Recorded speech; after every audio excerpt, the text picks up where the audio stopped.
So this is going to be a weird list. I'm going to give you my top 5 favorite games that I played at Gen Con 2018. But 2 of them are unreleased. One is an unreleased board game and one is an unreleased expansion to an existing board game. So I want to give you 5 things that you could go out and buy right now, or click on the Amazon affiliate links in the description of this podcast, more preferably. I want to give you 5 links to games that you can get right now to get your board game fix. If 2 are unreleased, then that's no good. So I'm going to give you my top 3 released games and 2 unreleased games, plus the top 2 games I heard about that are available right now. I know that's weird and kind of dumb. I don't really care. It's my podcast. I can do what I want. So enjoy that. So yeah, Gen Con 2018, world's largest gaming convention, Indianapolis, Indiana. We talk about it on this podcast all the time. If you're not familiar, just go to gencon.com. It's called Gen Con for Lake Geneva, which is where it used to be. Geneva, Gen, Gen. That's how you spell it. It was in Wisconsin for many, many years, and then they outgrew Milwaukee and moved to Indianapolis, and that was like 12 or 13 years ago, 15 years ago, whatever. And it's been in Indianapolis ever since. I go every year with all my best friends. It was a smaller Gen Con than usual this year in terms of my friend group. John couldn't make it, and a couple of our other friends couldn't make it. So those of us that did make it, we just got to know each other that much better and play that many more games and better games and talk trash about everybody that couldn't make it, which is the highlight of any gathering of friends, frankly. So yeah, I'm just going to launch into the list without further ado. The first thing I want to talk about, this is going to be my number 5 that I played, but it's not available commercial right now, is an expansion to the Seven Wonders board game by Asmodee. Seven Wonders is one of my favorite board games because not only does it support up to 7 players, but every player takes his or her turn simultaneously.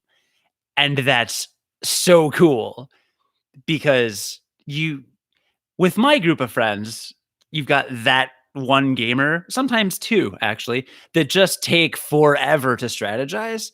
And if you're in a 5 or 4 or even 3-person board game, having to wait an eternity for that person to take their turn plus everyone else to take their turns, even if they're really fast, it can be maddening. But with Seven Wonders, hey, listen, that one guy, as soon as they're done, it's your next turn because they're the last person to go and everyone goes at once.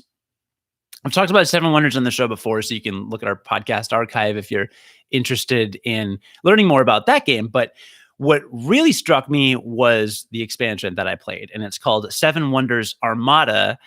It is going to be available, I think they said it would be November in Germany and December in the US, or maybe October, November, but basically the last quarter of 2018.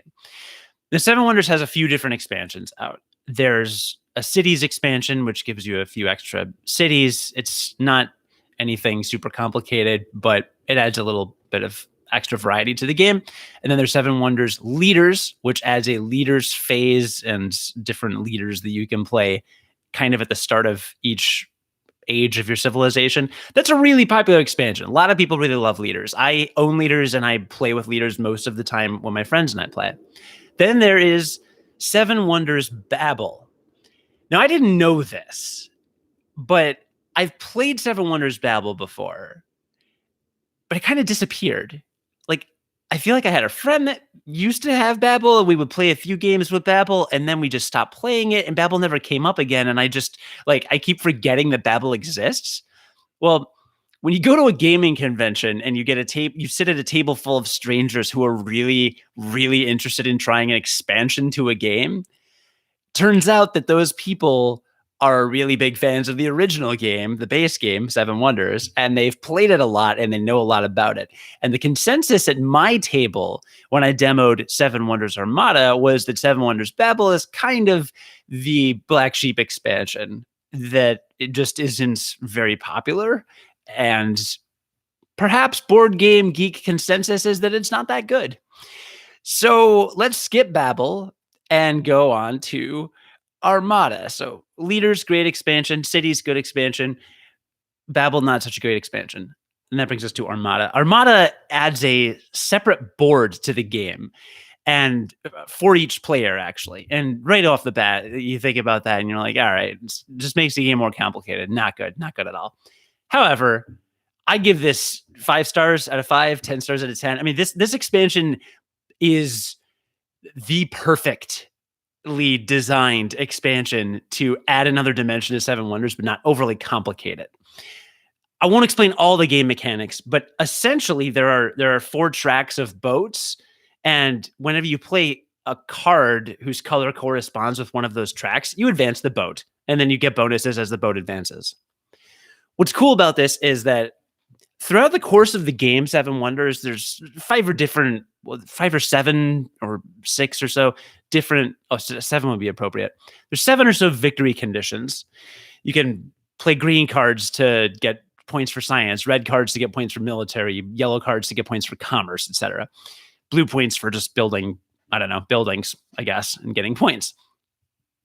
You're playing these cards anyway. That's literally the game. All this does with this second board with the ships is you might glance over there and be like, well, I've got a crappy hand. It's got a blue, a green, and a yellow card. I'm not really going for any of these victory conditions, but if I play one and advance this boat, and then it helps me with a different victory condition, et cetera, et cetera. It's so intuitive and it's so easy to glance at, and it doesn't complicate the game, but it adds a dimension.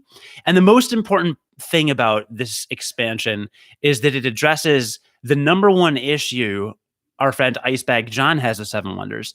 His problem with the game is that in larger groups, once you get past 4 or 5 people, there's very little player interaction with the table at large, with everyone that's playing. The interactions end up just being with your neighbor. And again, in a game of 7 people, it's like, well, there's only so much you can do to engage with other people. I can't really stop a person 3 seats down from me from doing something unless I'm really, really planning ahead with my cards. And that, I guess, is a weakness of the game. It doesn't bother me, whatever, but it does bother some people, apparently. This game blows that out of the water because with Armada, you have a separate military force that is your naval military force, I suppose, and that engages with every player in the game. So right off the bat, that fixes that problem. And again, it adds that extra dimension and that extra layer. You're also interacting a lot with all the players in the table with commerce. You end up taking a lot more of their money.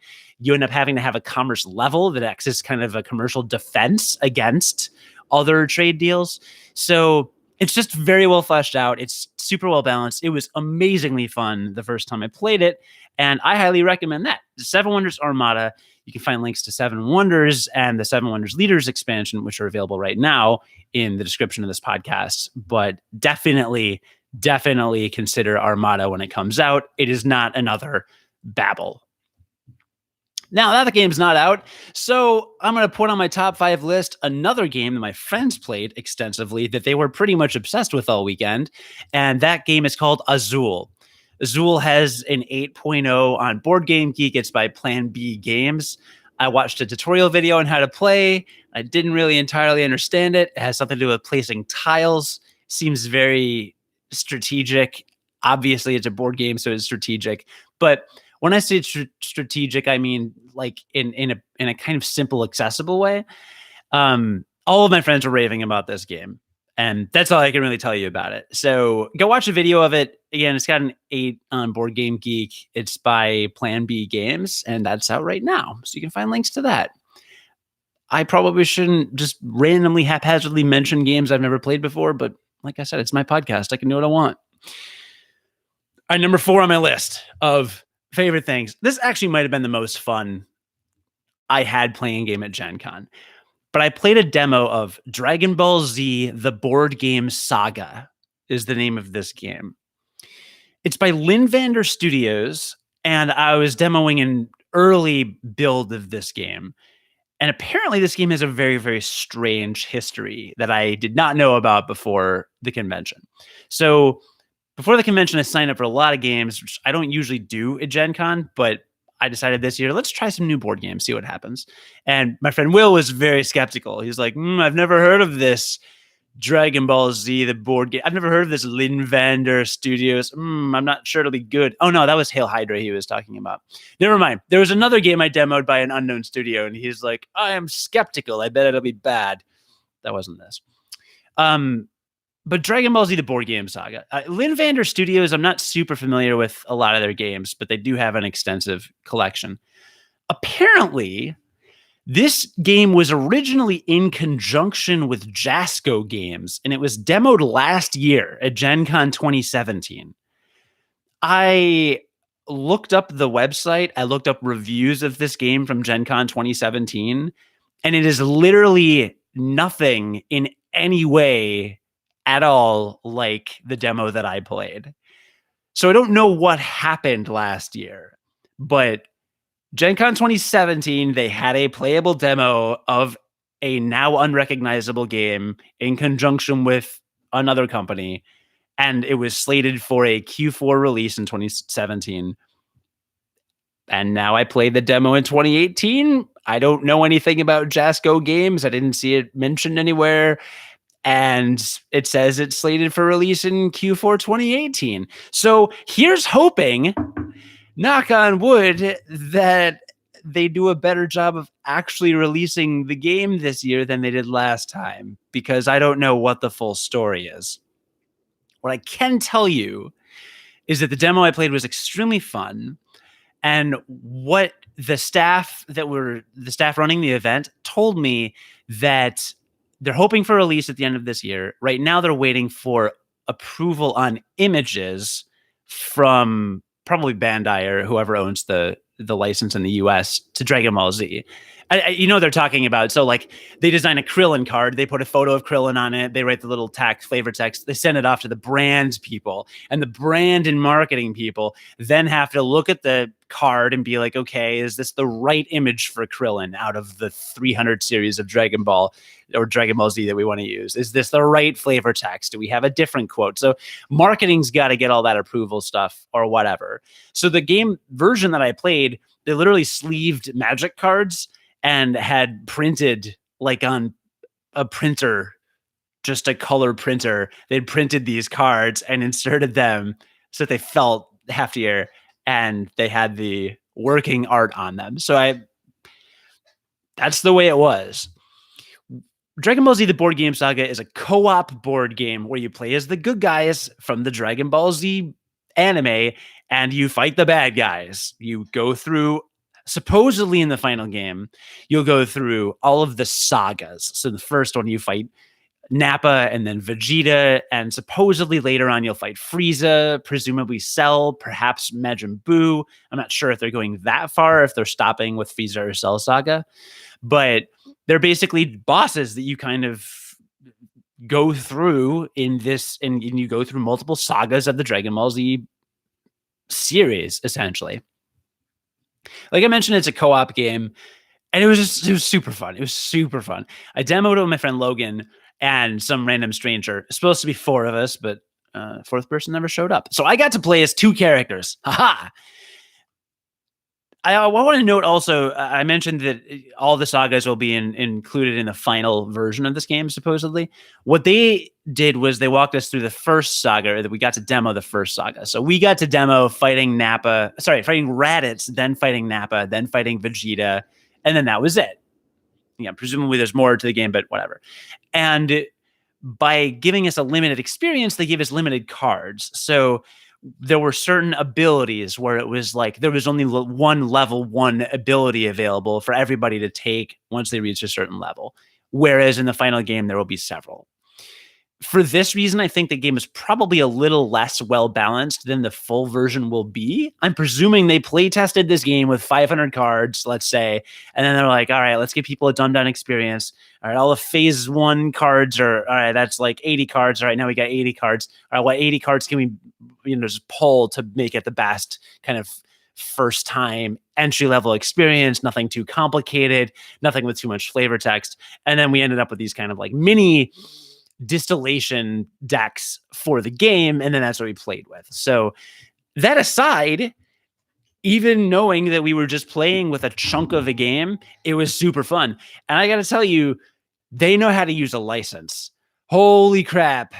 The Dragon Ball Z license is used so unbelievably well here, and everything is crafted to be so true to the experience of Dragon Ball Z. It's out of control. Effectively, your characters all have a power level that they're trying to raise during the game. You can gain items, you can gain not assistance, but like ally cards, and you can power up, you can raise your energy level and all that. But it all just works so well. Like, for example, in Dragon Ball Z, the whole idea of Saiyans, the whole idea of everybody really, but the whole idea of Saiyans is take a bunch of damage, and then once you're healed, you'll get stronger. Cool. That's literally how it works in this game. When you take damage, it raises your stress level, which can go from 1 to 10. And if your stress level surpasses 10, you die. If it doesn't, and you can do it in time, you can fly to a place to train. You reduce your stress level to 0, and all those points go into your power level. That is literally Dragon Ball Z. So that works rather well, because then sometimes you toe the line of like, all right, well, my stress is at 6. I could try this battle, but I might die, or it might just push me really far so that when I power up, it's better.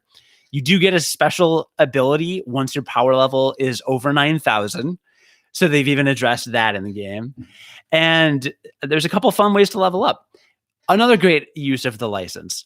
There was an ally card that one of us drew that was Chaosu, Tien's little marionette tiny friend or whatever. Chaosu's ability is basically the picture is him attaching himself to, I think, Raditz or Nappa's stomach and just exploding. This self-destruct attack, which in the show doesn't even work. But the idea in here is like, oh yeah, basically Chaosu dies so that you can do damage. And that's the way the Chaosu card works. The Dragon Radar helps you pick up Dragon Balls, which serve a purpose in the game. If your character dies, here's a very fun co-op game idea. When your character dies, you go to a separate board, a small, tiny board with 4 stages on it, called Hiffle, Home for Infinite Losers, which was the English dub translation of Hell, the afterlife, where you meet King Kai and all that stuff. So even when a character dies, you can train in Hiffle and help support the team that way. And if the other characters get all the Dragon Balls, you can wish the people back to life from Hiffle. Like I said, it's just, the game is so true to the license. My friend Logan played as Krillin, and guess what?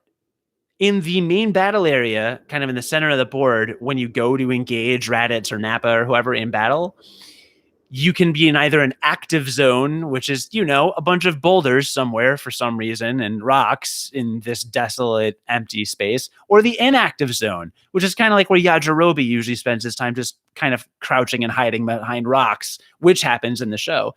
And Krillin and presumably other characters, Yamcha, for example, will be in the final release, I've been told. Perhaps Tien. They stay in the inactive zone, but they give bonuses to characters while they're there. So Krillin powers up and levels up, and by just hanging out in the inactive zone and kind of being your rah-rah support guy, he gives you all these crazy bonuses. I played as Gohan and as somebody else. Oh, Piccolo, right? Piccolo had bonuses to kind of how much energy he stores up every turn. Gohan levels up faster than everyone else because he's Gohan, and that's how the show worked, because he went Super Saiyan 2 in 2 sagas, and it took everyone else a ridiculous amount of time to get there. So all in all, phenomenal use of the license, very fun mechanics, very easy to understand. The difficulty level is balanced. This is a game I am legitimately considering picking up.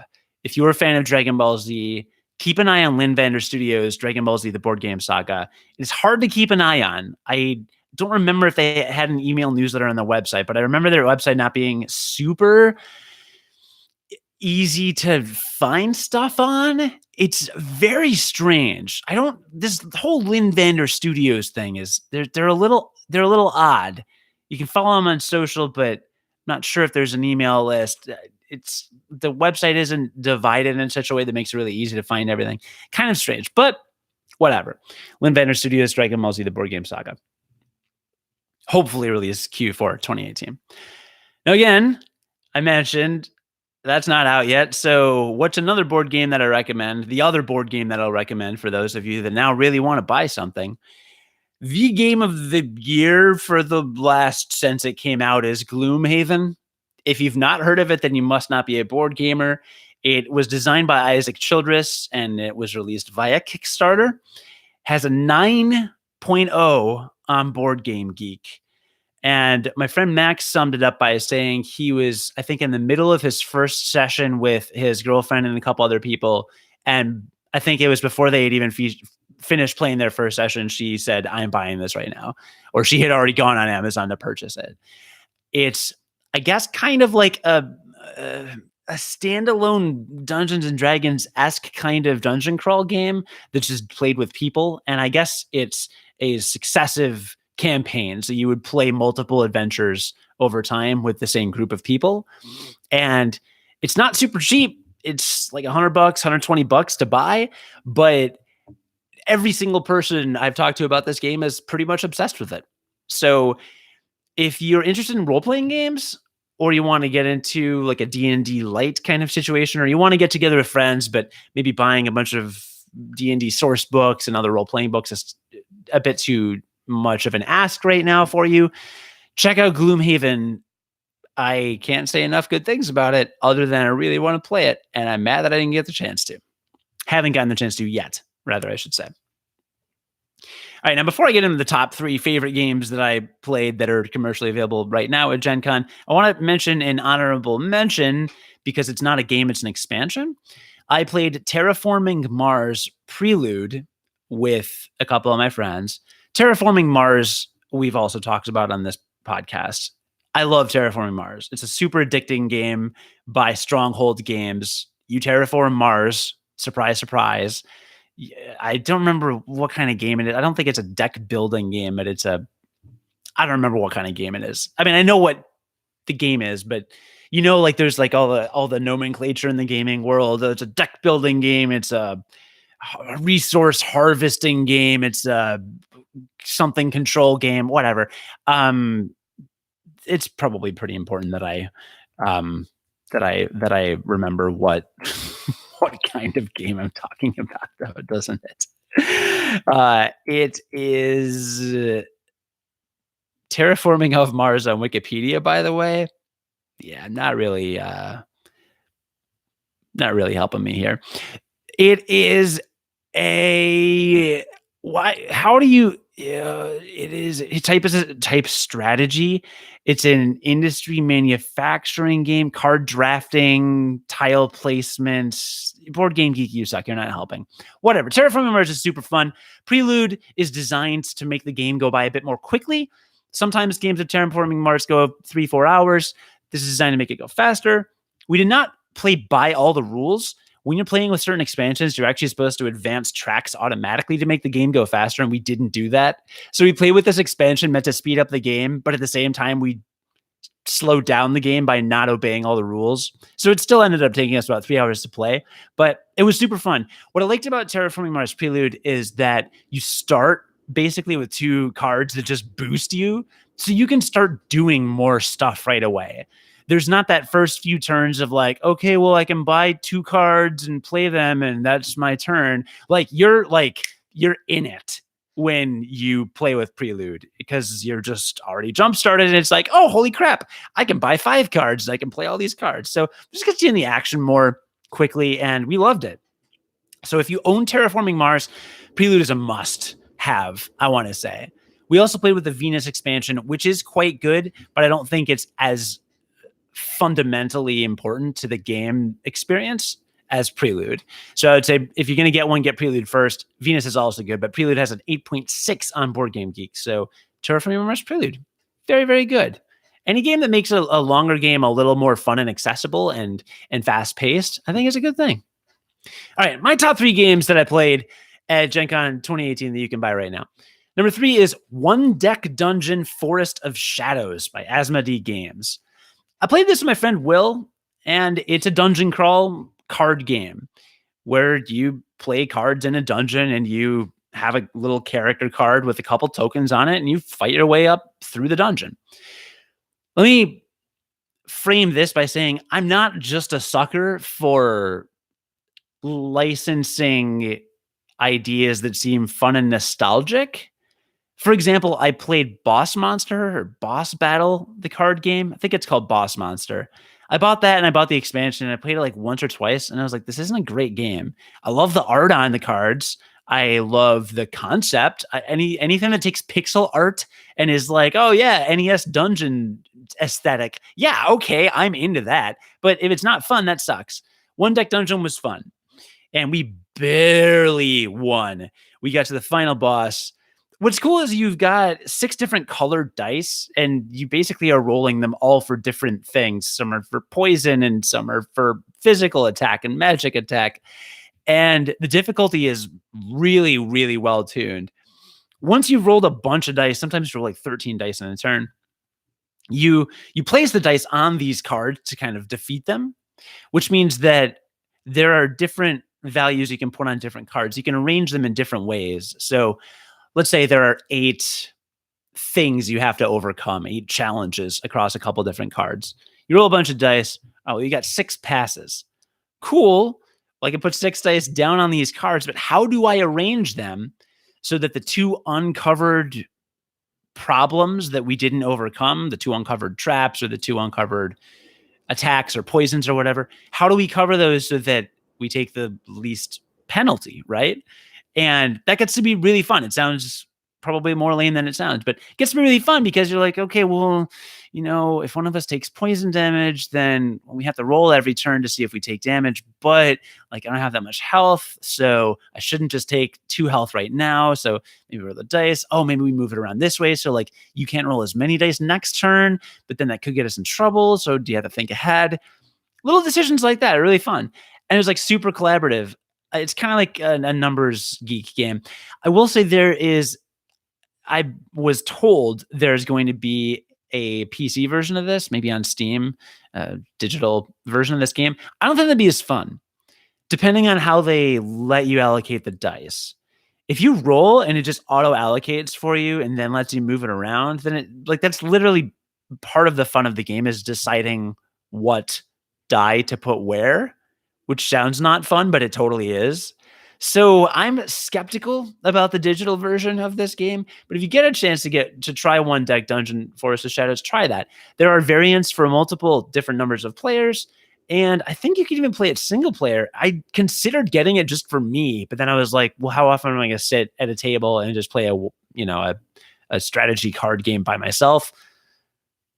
Me, actually, maybe not that rarely, but I don't know. So, I had already dropped enough money at Gen Con, which I'll get into, without needing to shell out 20, 25 bucks on this, but it's a really great game.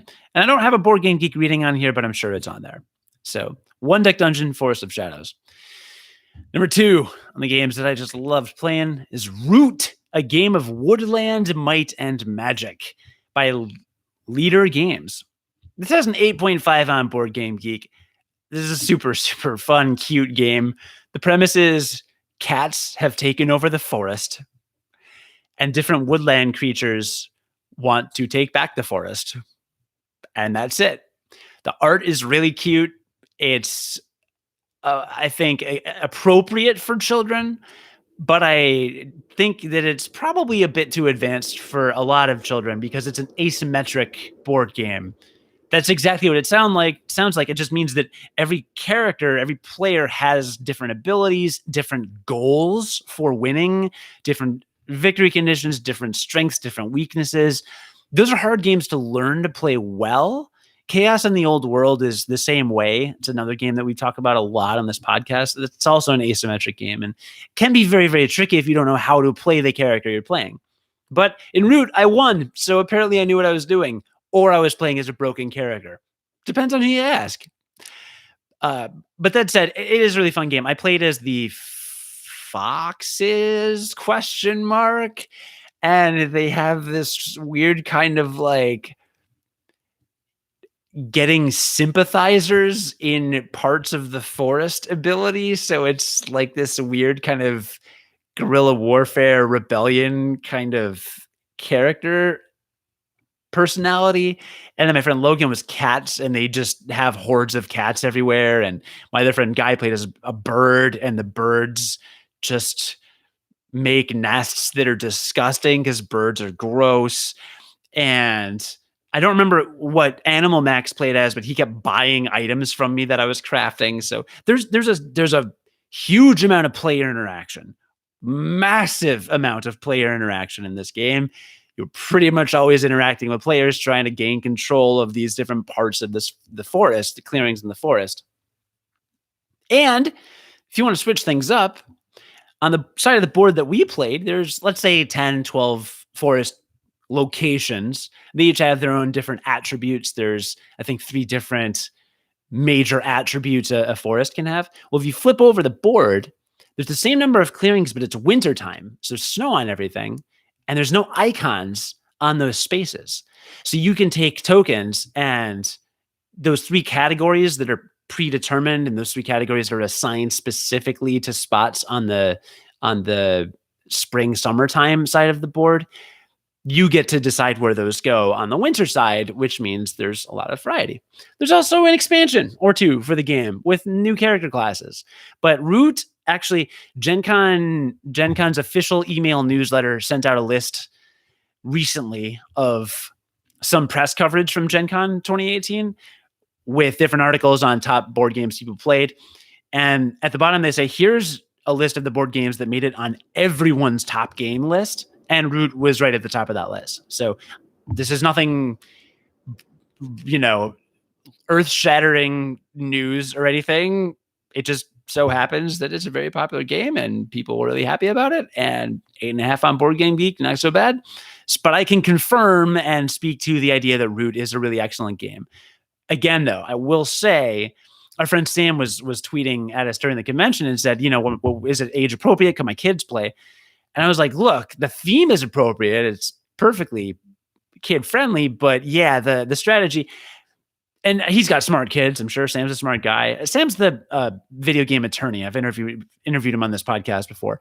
Sam's a super smart guy. I'm sure his kids are brilliant too. And I'm sure they can play a lot of strategy board games. But like I said, when you add the asymmetric element, and the amount of player interaction, I think I would place this at a, at least 10 and up. I mean, you've got to be pretty able to do a lot and handle a lot. And granted, I'm not great at board games, so for me to say this, it's like, oh, okay, well, but my friend Max even tweeted, and Max is like a board game guy, and he's very good at them and knows a lot about them, and he's just awesome.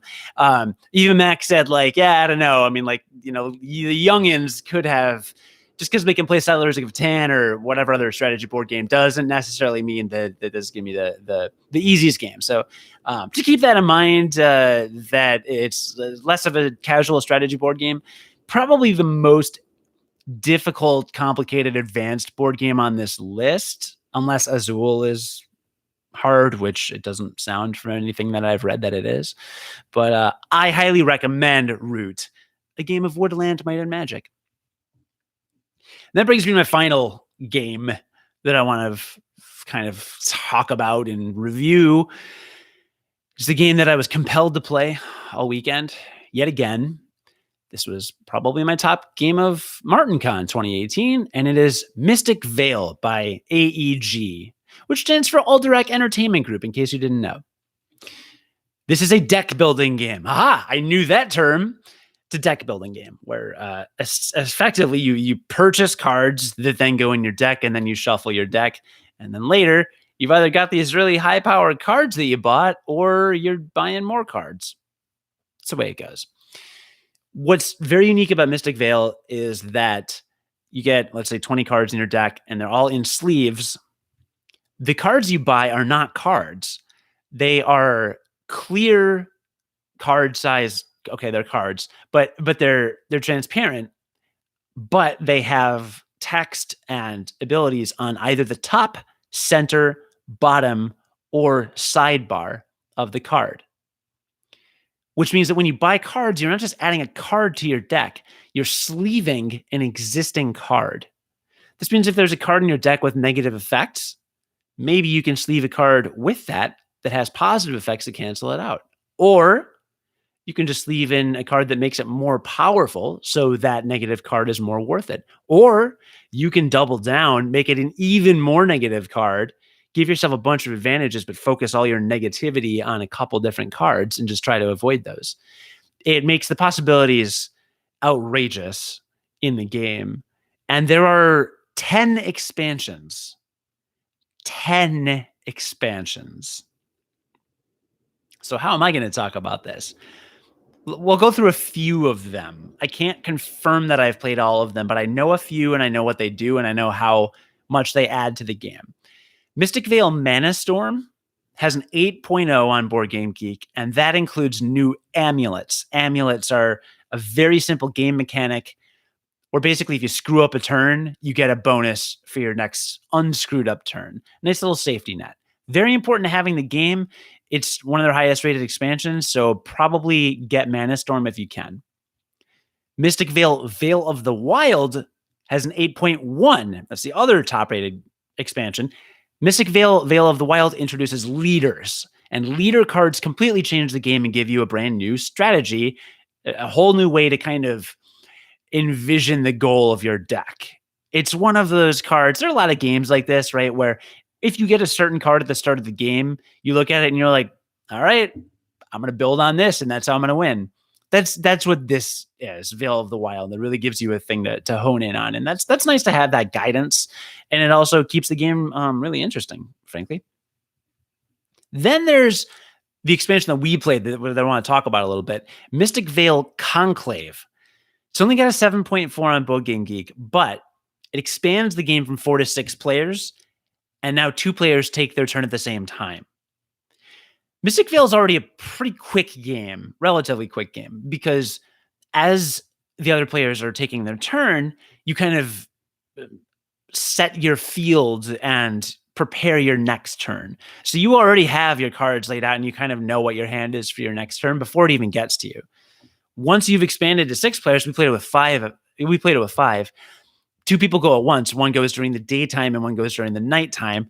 Don't ask me how that works in the space-time continuum because I don't know, but it's pretty fun. It does force you to pay more attention so that you know when it's your turn, and when if somebody passes to you and says, all right, it's your turn now, well, you've still got to wait till that other person that's your counterpart, a couple people over, you got to wait for that person to also be ready for their turn. So you don't want to like accidentally go ahead of time. You don't want to wait too long. So you just kind of watch and communicate and actually talk during a board game setting. Go figure. Holy crap. How amazing.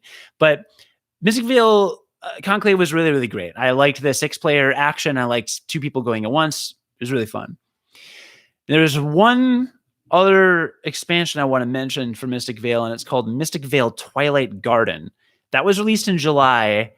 It does not have a rating yet on Board Game Geek, and I've not played it yet, but supposedly it adds player interaction, and that's what this game is missing. There is virtually no player interaction at all in this game, like at all. And that's too bad, right? It's not fun. So I am very curious about Mystic Vale Twilight Garden. I really want to try it and check it out and see how that player interaction goes. But that, I think, is the one big thing missing from this game. Again, I played probably half a dozen times, if not more, at MartinCon 2018. I played a few times at Gen Con. It's just a game you just want to play. It's easy. It's fast. It's really cool. And it's, I don't know, deck building games are fun for me. So I just think you should check it out. Mystic Vale. If you're tired of playing Dominion for the 900th time, which if you're not, that's fine. I like Dominion. I'd still play Dominion.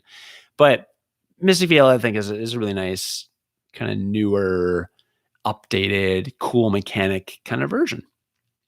So that is my top board games Gen Con 2018. If you want to purchase any of them, I'll have links in, again, the prescriptions for this episode. Azul by Plan B Games and Gloomhaven from Isaac Childress, both really, really highly recommended by all my friends. And then I think One Deck Dungeon Forest of Shadows by Asmodee Games is great. Root, A Game of Woodland Might and Magic by Leader Games. Fun times, great strategy board game. Definitely a little less violent and dark and prettier than Chaos in the Old World. So if you have played Chaos in the Old World, this game's better. Let's just go there. And Mystic Vale, plus it's 800 expansions. So, there's also a game, just as I was reading this, I realized there was another game that we played, something about a spice road, that I really, really liked playing, that my friend Will brought. Don't remember the name of it, so I'll have to update you on that in a future episode. I demoed it with him last year, and he bought it, and I loved it, but it escapes me. And to kind of top off the Gen Con talk, another notable mention, if you're a RPG person, if you like role-playing games, I played a game called Starfinder. Pathfinder is a very, very popular role-playing game. System, world, universe, whatever. Starfinder is now some kind of space variant of that. I went with all my friends. The whole Gen Con crew went to this game on Friday, and we all used pre-generated characters. I was kind of a equivalent to a bard character, and I was really into the role-playing element of it, which was fun for me. And Starfinder was pretty fun. So if you're looking for like a space setting with a little bit of mystery behind it, maybe you like the Pathfinder system, I would say check out Starfinder. It's kind of weird that Starfinder is the only role-playing game I played at Gen Con, actually, because before Gen Con, I was like, all right, I'm going to play 2 role-playing games this year that I had a specific reason for wanting to play. The first was I wanted to play a 2-hour adventure of Living Arcanis, or just Arcanis, World of Shattered Empires. Arcanis was essentially a D&D, a Dungeons and Dragons campaign setting world with its own few source books. I played Arcanis in college. I ran an Arcanis game right when I moved to Chicago, 2007, 2008, probably, with some friends, played online. I love the setting of Arcanis. It's like Dungeons and Dragons, but they make it very political. They add social hierarchies and structures, and it's very character-based and role-playing heavy, less so on the combat, and lots of different factions. It's just a really deep, immersive world, and I love it. So I found out recently, I concluded my Lord of the Rings book club with my wife and some friends, and they mentioned Dungeons and Dragons. A couple of them said, we've never played it before. I was like, you know what? Let's play some Dungeons and Dragons. I will run a game, and I will make sure that I run it on Arcanis. Okay. So I've got all of my old Arcanis source books and everything, but that's back from Dungeons and Dragons 3.0. I go to the Arcanis website. I'm like, all right, I'm going to have to brush up. Like, what do I need? What should I do? And I find out that back a few years ago, they created their own role-playing system, the Arcanis system, I guess, and they made source books for that. I was aware of that. I knew that like they kind of branched off from D&D. They wanted to do their own thing, have their own system. Great. But then they also released Arcanis 5e. So Arcanis 5th edition, which is just Living Arcanis for Dungeons and Dragons 5th edition, which is the current edition of Dungeons and Dragons. For those of you that aren't like into Dungeons and Dragons, there've been various editions throughout the years.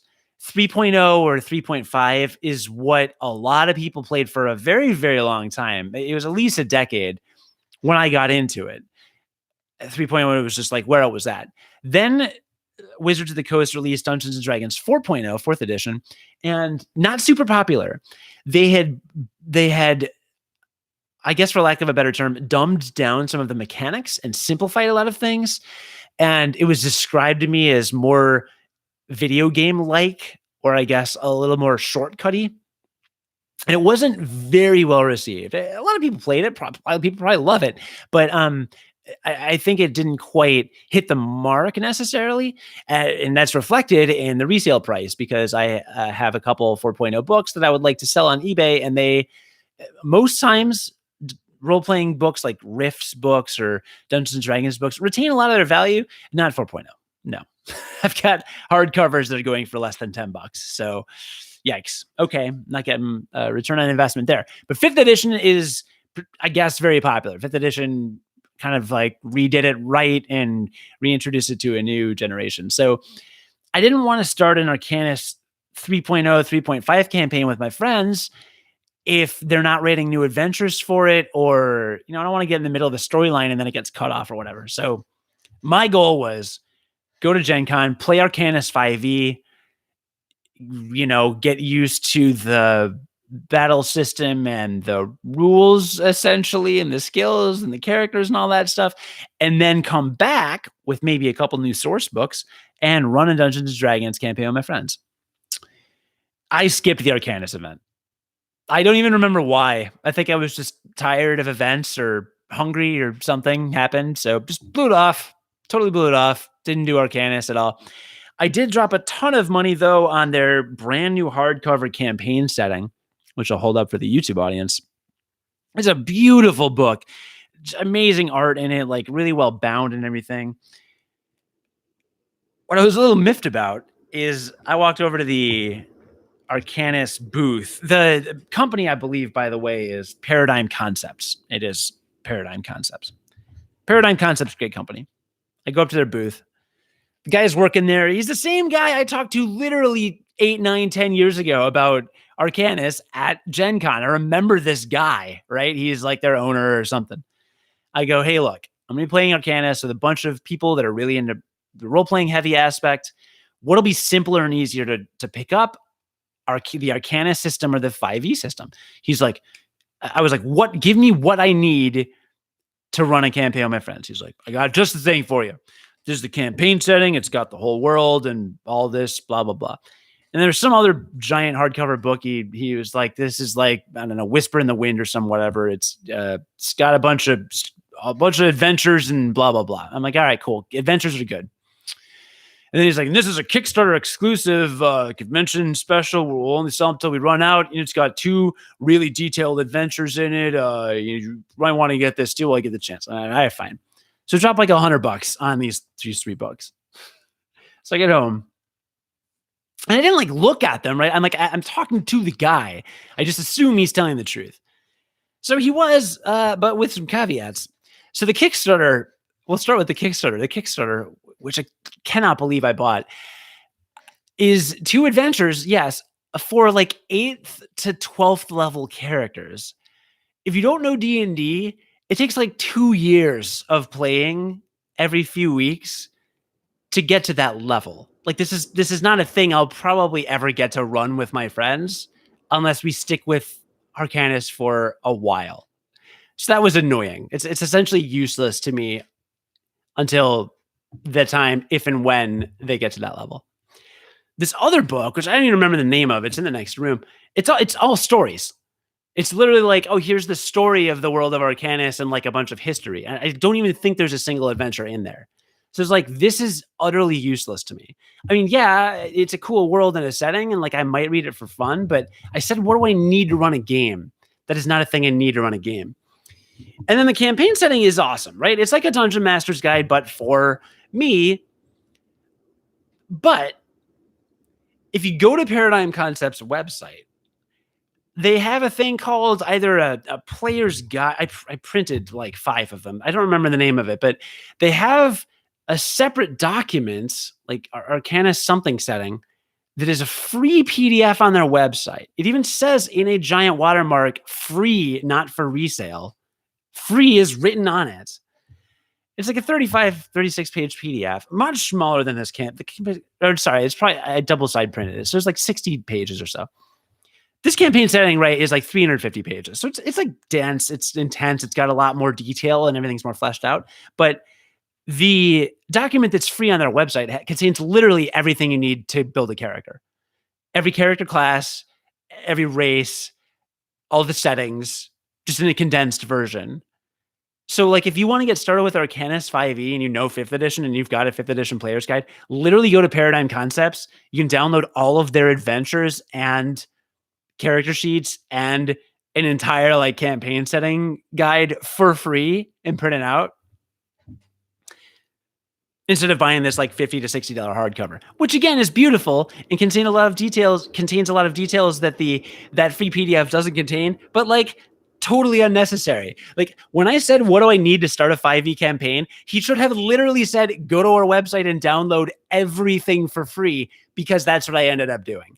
I don't regret purchasing the campaign setting because, again, there's stuff in here I'll be able to refer to. There's more detail than there was in the other stuff. It gets more into some of the history and in the flavor. And like, it's a very well done book. It's bound in such a way where it's, I don't remember how he described it, but you can lay the book flat and it won't break the spine because of the way that it's actually bound on the binding. So it's like really high quality. The art's all new. It's like a cool book. Books are cool, right? So that'll do. But if you want to try Arcanis, you're a D&D fan, I recommend it, but don't spend money. And I was very annoyed that I did that. And then I skipped not only the Arcanis gaming session, but every RPG seminar that I had planned on going to that's like, oh, here's a refresher on how to be a dungeon master. So all this preparation I had planned to do at Gen Con, kind of pointless, but whatever. The other game I had planned on playing was a role-playing game. There's a few different role-playing game systems, if you're not familiar with role-playing games. There's the D20 system, which is Dungeons and Dragons system. Lots of role-playing games use the D20 system. Turns out, if I recall correctly, you can't copyright rules to games. So technically it's all open license. You will see a lot of citations, not citations, but like in the like the official game license for Arcanis. Like if I crack open the Arcanis book, at the back it says Open Game License Version 1. The following text is the property of Wizards of the Coast, Inc., and is copyright 2000 Wizards of the Coast. So, and this has all this copyright information there and basically saying, like, we're using their open license. So I don't know how exactly that works legally, if it's all open or if you just can't copyright rules. But either way, there's the D20 system. There's another system called GURPS, GURPS. It's like General Universal Role-Playing System. Holy crap, I remember that. And then there's another system called Savage Worlds, which I hadn't heard of. And I guess Savage Worlds is a very, very simplified combat system, and it is primarily based on the Savage World setting that's like a, I don't know, Wild West, but maybe more violent or more technology happy. I found out a couple months ago that my favorite role-playing game setting, Rifts by Palladium Books, had been translated, quote unquote. It had been licensed by Savage Worlds, and they had published via Kickstarter several books called Savage Rifts. Now, the Rift system is notoriously difficult to wrap your head around. Like, I've tried writing Rifts Quest. I mean, there's very little material out there. It's all very DIY. They give you more tools than you will ever know what to do with. They have one of their earliest books is like a weapon book with literally 200 pages of weapons and how much damage they do and their rate of fire and all this. Like, it's so customizable, it's out of control. But like, I don't have all day to write adventures, but I want to play it. So I'm like, all right, great. Savage World, Savage Rifts. This sounds great. I can get the Savage Rifts source book and I can run some Savage Rifts games. And then that way I'm in the setting that I really want to play with my other friends, this futuristic setting, but I don't have to spend all my time forever writing quests. So I signed up to play one Savage Worlds game at Gen Con, but by the time I learned all this, the last time slot was like 6 to 10 p.m. Saturday or something, which is prime time for playing board games and drinking, frankly. So I just blew that off as well.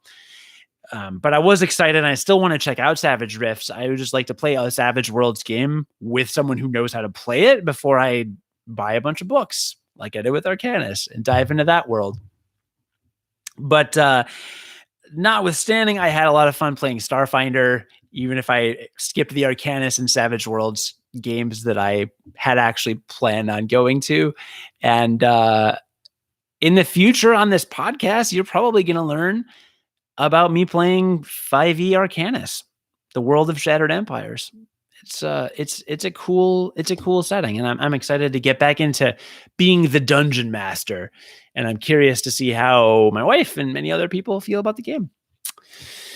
So that's it for Gen Con talk. I just wanted to do like a full episode while John is away. He will be returning with me very, very soon. we took the summer off. Remember when we announced that? Me neither, because we didn't announce it. We just stopped podcasting right after MartinCon 2018, like right after. In fact, I think the night we recorded the MartinCon 2018 podcast, 4 hours later, his wife went into labor. So spoiler alert, John had another kid, and he'll be returning to tell that whole story, I'm sure, in excessive, excruciating, horrible detail as soon as he is back in the next couple of weeks. The next episode of this podcast will actually be an interview that I did with the creator and mastermind of a game called Pro Wrestling X, a video game that's been in development for at least 10 years and has a cool story. So you look forward to that, and then John later. But I wanted to get the Gen Con stuff kind of out there, so he doesn't sit there and cry and say, "Well, you had so much fun at Gen Con because I couldn't go because I had a baby." I don't know what voice that was. In other gaming news, just to wrap up quickly, for those of you who A, made it this far, and B, have ever heard this show before, and C, care about my life whatsoever.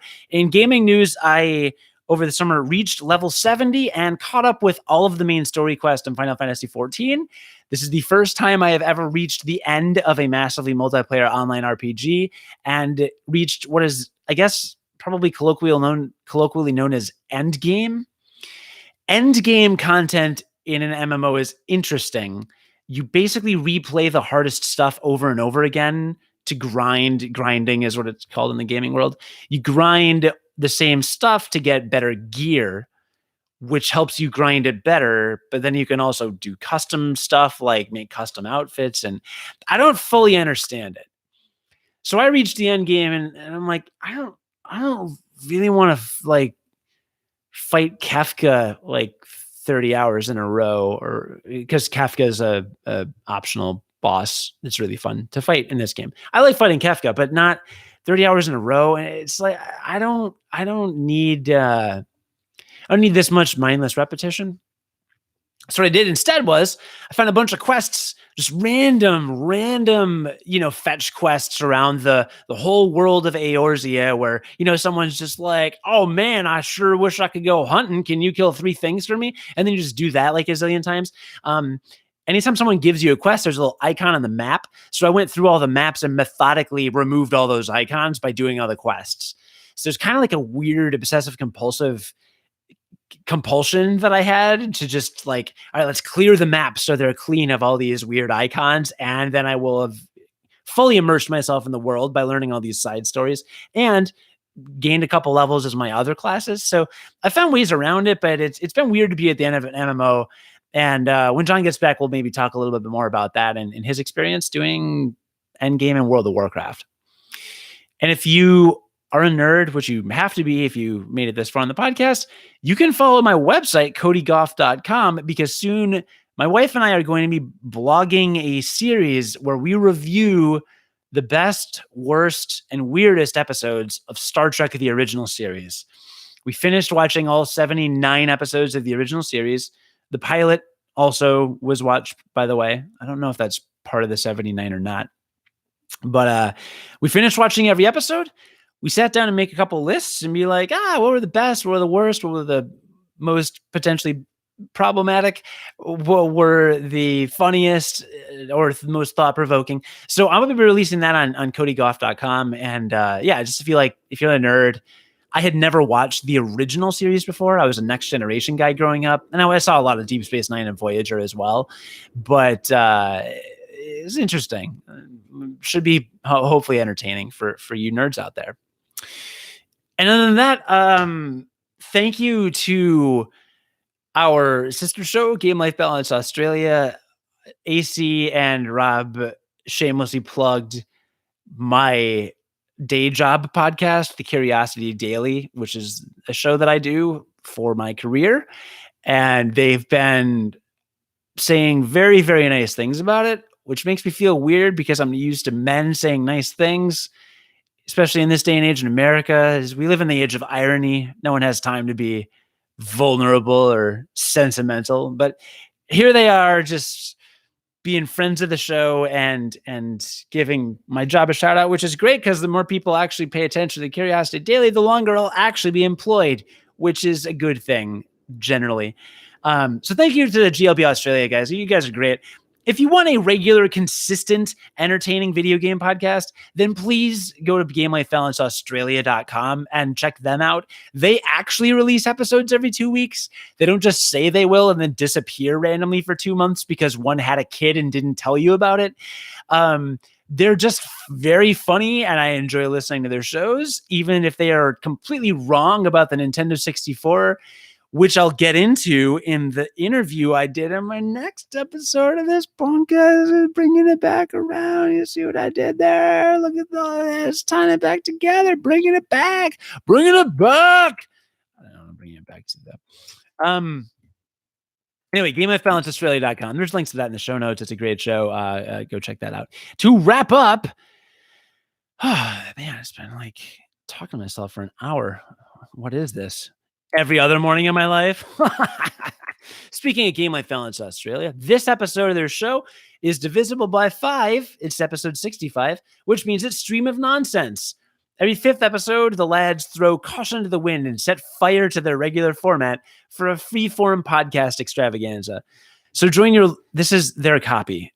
Quote, so join your lovable hairy hosts, AC and Rob, as they discuss Marty McFly cosplay tips, nerds that bully other nerds, Rob's sojourn in the beautiful city of Melbourne, video game themed restaurants, WarioWare Gold, Wonder Boy and Monster World, Belgiumarians, Anti-Jack, and the robust health benefits of regular tobacco consumption. End quote. They're so funny. It makes me angry. Also on the Gonna Geek network at gonnageek.com, where you can find this and lots of other geeky podcasts. There's the On the Bubble podcast. This one's called The Fan Campaign to Save the Tom Ellis Lead Fox Drama Lucifer. Tom Ellis led Fox drama? I think it's Tom Ellis led Fox drama, unless his name is Tom Ellis Lead. Google Tom Ellis Lead. Yeah, nope, Tom Ellis is just a guy. It should say Tom Ellis led. I'm going to fix this right now. The Fan Campaign to Save the Tom Ellis-led Fox drama Lucifer. This is On the Bubble, episode 26. In this episode, they look at the hashtag Save Lucifer campaign from May 2018 that convinced Netflix to give the canceled Fox comedy drama another day in the hellfire. I don't want to be in a hellfire. That sounds uncomfortable. Yeah, very uncomfortable. That's it. That's all I got. In my life, I've been swing dancing a lot. I like it. That's pretty much where we're at now. Buy some board games from the links below. I linked to lots of sources, and helps the show if you do make a affiliate purchase. And I'll be back soonish with more stuff.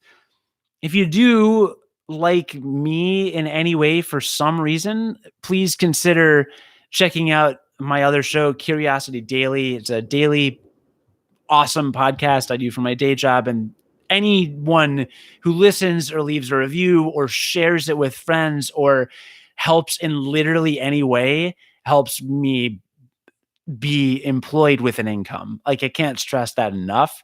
This show's great. This show's fun. Does nothing for me economically.